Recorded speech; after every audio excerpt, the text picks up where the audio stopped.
में मियां भाई के अरमानों पर डबल हथौड़ा चल गया है। हम ऐसा क्यों कह रहे हैं वो समझिए। दरअसल वाराणसी के दालमंडी इलाके में 6 मस्जिदों पर हथौड़े चल रहे हैं और इस हथौड़े की कार्रवाई को रुकवाने के लिए भाईजान हाई कोर्ट गए थे, लेकिन उनकी इस ख्वाहिश पर अब वहीं हथौड़ा चल गया। कोर्ट ने उनकी याचिका खारिज कर दी और याचिका खारिज होते ही दालमंडी में हथौड़े चलने लगे।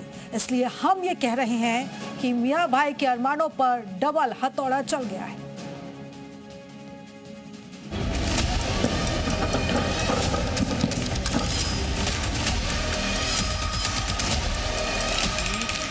दालमंडी इलाके की 6 मस्जिदों पर हथौड़े चल रहे हैं, लगातार चल रहे हैं और अब ये रुकेंगे भी नहीं तब तक जब तक कि ये सभी 6 मस्जिदें जमींदोज नहीं हो जाती,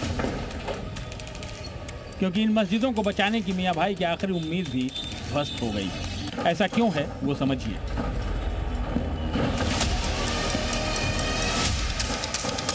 दालमंडी की जिन मस्जिदों को तोड़ा जा रहा है उन्हें बचाने के लिए मियां भाई हाईकोर्ट गए थे। दलील दी थी कि ये कार्रवाई पूजा स्थल विशेष प्रावधान अधिनियम 1991 का उल्लंघन है, लेकिन कोर्ट ने इस दलील को खारिज करते हुए याचिका ही निरस्त कर दी, जिसका मतलब ये हुआ कि दालमंडी में हो रही कार्रवाई जारी रहेगी, रुकेगी नहीं। याचिका खारिज करते हुए कोर्ट ने कहा क्या वो भी जान लीजिए। हाईकोर्ट ने कहा, पूजा स्थल अधिनियम सिर्फ धार्मिक स्वरूप को बदलने पर रोक लगाता है। सार्वजनिक उद्देश्यों के लिए ऐसी संपत्तियों के अधिग्रहण पर पूजा स्थल अधिनियम रोक नहीं लगाता। सड़क चौड़ीकरण और बुनियादी ढांचों के विस्तार को पूजा स्थल अधिनियम नहीं रोकता।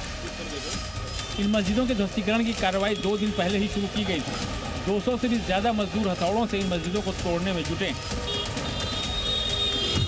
वाराणसी के दालमंडी गली में एक बार फिर से प्रशासन ने चौड़ीकरण के लिए ध्वस्तीकरण की कार्रवाई तेज कर दी है।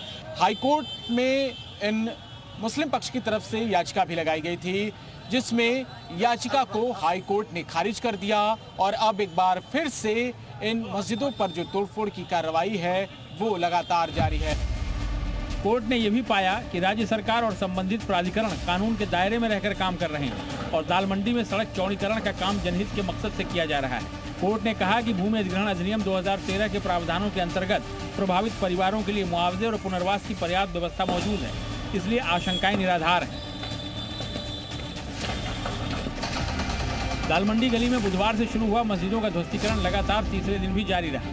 गुरुवार की शाम 7 बजे तक हुई ध्वस्तीकरण की कार्रवाई के बावजूद अभी भी पूरी तरह से मस्जिदों के हिस्सों को गिराया नहीं जा सका है। दालमंडी गली के चौड़ीकरण के काम में जिन 6 मस्जिदों को तोड़ा जा रहा है उनमें करीमुल्ला बेग मस्जिद, संगमरमर मस्जिद, अली रजा खान मस्जिद, निसारन मस्जिद, रंगीले शाह मस्जिद और लंगड़े हाफिज मस्जिद शामिल हैं। मस्जिदों को हथौड़ी और छेनी से तोड़ा जा रहा है क्योंकि यहाँ बुलडोजर का पहुँचना बहुत मुश्किल है, क्योंकि गली बेहद सक्रिय है। कुछ मस्जिदों का 80% हिस्सा तोड़ा जा चुका है, लेकिन अभी भी काफी काम बाकी है। इस कार्रवाई के दौरान मीडिया कर्मियों को मौके से हटा दिया गया, लेकिन बताया जा रहा है कि जब मस्जिदों को लेकर हाईकोर्ट का फैसला आया और फिर से हथौड़े चलने शुरू हुए तो कई भाईजान की आंखें नम हो गईं। सब सही है, हम लोग कर भी कर सकते हैं गवर्नमेंट के आगे, तो गवर्नमेंट के आगे कर भी कर सकते हैं।